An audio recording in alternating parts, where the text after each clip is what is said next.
لیکن میں دوران صاحب آپ کے پاس آنا چاہتی ہوں کہ یہ جو انہوں نے سٹیٹمنٹ دیا ہے کل پریزیڈنٹ پزشکیان نے، اور اس سے پہلے ایجپٹ کے اندر جو میٹنگ ہوئی ہے وزراء خارجہ کی، اس میں گو کہ ایران موجود نہیں ہے، لیکن جو کل انہوں نے کہا کہ سعودی عرب، قطر، مصر اور ترکیے کے ساتھ مل کے اور ایران اور پاکستان جو ہیں وہ ایک علاقائی ڈھانچے کو بنانے کے لیے مؤثر کردار ادا کر سکتے ہیں، تو آپ کو کیا لگ رہا ہے کہ یہ پوسٹ وار جو ارینجمنٹس کی ہم بات کر رہے تھے اس میں کوئی اہم ڈیولپمنٹ کسی بلاک کی صورت میں سامنے آ سکتی ہے؟ جی شکریہ اسما.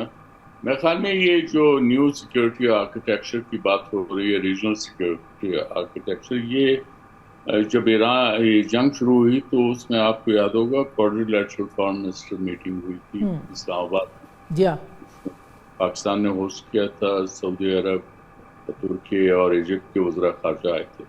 یہ اسی کا سیکول تھا جو وہاں ایجپٹ میں ہوا ہے. اس دوران وہ آپس میں جو ہے وہ ٹیلی فون کے ذریعے بھی ان کانٹیکٹ رہے ہیں.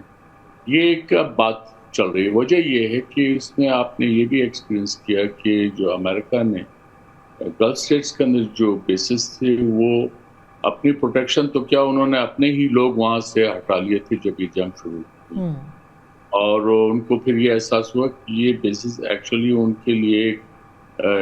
وبال جان بن گئے اور ایران کے لیے وہ اینیمی ٹارگٹ بن گئے. تو اس لیے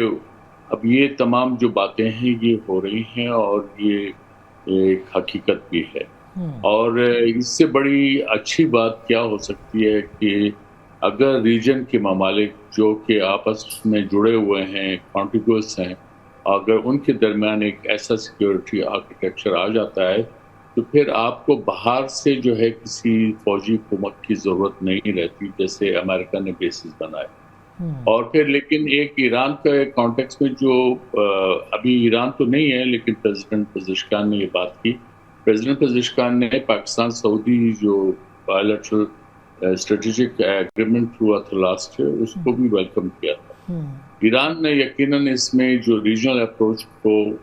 پوری طرح سے سپورٹ کرے گا. یہ وہ پہلے بھی کہتے رہے، یہ کوئی نئی بات نہیں. اور اس میں ان کا جو اصل مقصد یہ تھا کہ ریجن کی سیکیورٹی ریجن کے ممالک ہیں ان کو کرنا چاہیے، باہر سے نہیں آنے چاہیے. ان کا ہدف جو تھا وہ امریکی پریزنس تھی. لیکن اب حالات ایسے آ گئے ہیں کہ جو اس کو اس سمت میں لے جا رہے ہیں. ابھی ایران کا اس میں شامل ہونا، یہ جو ابھی کوارڈریلیٹرل ہے اس کو وہ پینٹاگونل اگر وہ آپ کرنا چاہتے ہو تو وہ ٹائم لگے گا. وجہ یہ ہے کہ ایران نے ایک مونارکی کو گرایا تھا اور باقی جو گلف اسٹیٹس ہیں وہ اب تک مونارکیز ہیں، تو لہٰذا وہ ایران کے بارے میں شاکی. تو ایران کو وہ کانفیڈنس لیول ریز کرنا ہوگا، وہ ٹرسٹ لیول وہاں اسٹیبلش کرنا ہوگا ان اسٹیٹس کے ساتھ. سعودیہ کے ساتھ تو چائنیز ماڈریشن سے کافی حد تک بات آگے بڑھ گئی تھی، لیکن پھر درمیان میں تلخی آ گئی. جب یہ جنگ ہوئی اس میں جو ہے ایران نے امریکن بیسز کو ٹارگٹ کیا، اس میں سعودیہ نے بھی. لیکن بہرحال سعودیہ اور باقی جو گلف کے ممالک ہیں انہوں نے میچورٹی کا مظاہرہ کیا، انہوں نے جواباً ایران پہ حملہ نہیں کیا. تو اس لیے یہ بھی ایک پازیٹیو نہج کی طرف جا رہا ہے اور امید ہے آگے اس پہ بات ہوگی. لیکن ساتھ میں یہ بھی نہیں بھولنا چاہیے کہ ایسے الائنس کو وجود میں آنے میں جبکہ ٹائم تو لگے گا لیکن ساتھ ہی اس کو سیبوٹیج کرنے والے بھی موجود ہیں. اسرائیل اس میں موجود ہے. انڈیا کے لیے یہ ایک نائٹ میئر ثابت ہو جائے گا. تو اس لیے ذرا اس پہ جو ہے بڑے احتیاط سے اور پروڈنس کے ساتھ آگے بڑھنا پڑے گا. اس میں جلدی آنے کی ضرورت نہیں. جی اس پہ بات کرتے ہیں کہ کس طرح سے کیا کیا ہتھ کنڈے استعمال کیے جا سکتے ہیں. لیکن ڈاکٹر صاحب ایک بہت بڑا جو پہلو ہے وہ معیشت کا ہے، اور عام آدمی بھی، یعنی ہم جب لوگوں سے بات کر رہے ہوتے تو وہ آگے سے یہ کہتے ہیں پاکستان کو کیا فائدہ ملے گا. جی آپ ٹھیک ہے اتنا بڑا معاملہ کر دیا، پاکستان کا بڑا ایک بن گیا ہے اسٹیچر بھی، لیکن پاکستان کو مانیٹریلی کیا فرق پڑے گا، کیا فائدہ ہوگا. تو کیا فائدہ پاکستان کو ایران کے ساتھ اور اس پورے ریجن کے اندر امن سے ملے گا؟ میرے خیال پڑے گا سے پہلے دیکھ لیتے ہیں کہ ابھی تک کیا فائدہ ہوا. پاکستان جو ہے بڑا یونیک ملک ہے کہ واشنگٹن کے قریب ہے، چائنا کے قریب ہے، سعودی عربیہ کے قریب ہے، اور یہ جو قربت ہے اگر آپ پچھلے چند مہینوں میں دیکھیں آئی ایم ایف کی جو ٹون پاکستان کے ساتھ تھوڑی سی بدلی، این جب جنگ شروع ہوئی تھی انرجی کی قیمتیں، پرائم منسٹر نے یک طرفہ طور پہ آئی ایم ایف سے ڈسکس کیے بغیر 80 روپے پیٹرولیم ڈیولپمنٹ لیوی میں کمی کا اعلان کر دیا، اور آئی ایم ایف نے اس پہ ایک ون ورڈ سٹیٹمنٹ جو ہے وہ بھی نہیں دی۔ یہ اس چیز کی غمازی تھی کہ واشنگٹن جو کہ آئی ایم ایف کے ایگزیکٹو بورڈ آف ڈائریکٹرز میں ایک بڑی انفلوئنشل پوزیشن رکھتا ہے، وہاں سے آئی ایم ایف کی ٹیم کو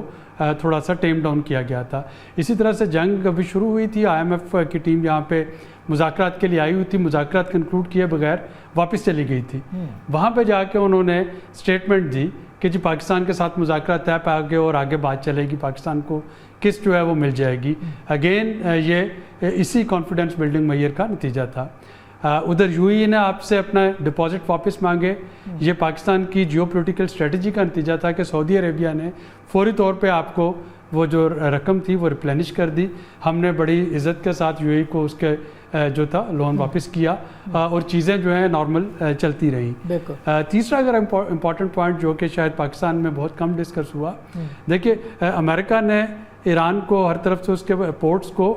بند کر دیا تھا، اس وقت پاکستان کو اجازت دی گئی، پاکستان نے ایک معاہدہ ایران کے ساتھ اس میں امینڈمنٹ کی جو کہ پہلے صرف چائنا تک تھا کہ پاکستانی پورٹ کسی بھی تیسرے ملک کے لیے ایران کی جو امپورٹ اور ایکسپورٹ ہے اس کو فیسیلیٹیٹ کر سکیں گے۔ اگین یہ میں سمجھتا ہوں کہ ایک کانفیڈنس بلڈنگ میئر تھا جو کہ امریکہ کی رضامندی کے بغیر نہیں ہو سکتا تھا، یعنی یہ نہیں ہو سکتا کہ امریکہ جو ہے وہ ایران کو چاروں طرف سے ناکہ بندی کر دے اس کی پورٹس کی اور پاکستان کہے کہ اچھا جی وہ پورٹ تو بند ہے، میرے پورٹ لے لو، میرے پورٹ سے آپ امپورٹ ایکسپورٹ کر لو۔ تو یہ ساری چیزیں جو ہیں یہ نہ صرف پاکستان کی جیو پولیٹیکل پوزیشننگ بلکہ جیو اکنامک پوزیشننگ کی طرف اشارہ کر رہی ہیں۔ اب اس کو آگے ایک تو تیل اور گیس پہ تو بات ہو رہی ہے، لیکن اس سے بڑھ کے جو اس کا فائدہ ہے وہ یہ ہے کہ جو سی پیک کی اصل روح تھی آپ اس کو آر سی ڈی کے ساتھ، جو پرانا آر سی ڈی ہوتا تھا پاکستان، ایران اور ٹرکی، اس کے ساتھ ذرا ملا کے دیکھیے۔ ہم افغانستان کی وجہ سے ابھی تک سینٹرل ایشیا میں نہیں جا پائے تھے، انہی جنگ کے دنوں میں ہم نے دیکھا کہ این ایل سی جو ہے وہ پاکستان سے کنسائنمنٹ لے کے گوادر سے جو نئی کسٹم پورٹ بنی ہے ایران اور پاکستان کے درمیان، وہاں سے وہ سیدھا سینٹرل ایشیا پہنچ گیا۔ یعنی آپ نے افغانستان کو بائی پاس کر کے وایا ایران، اور اس وقت جب کہ ایران حالت جنگ میں ہے، آپ این ایل سی کے ٹرالر جو ہیں وہ آپ کے سینٹرل ایشیا پہنچ گئے۔ تو یہ انڈیکیشن اس چیز کی ہے کہ پاکستان اب گوادر گیٹ پہ اگر تھوڑا سا اس کو ہم سینسیبلی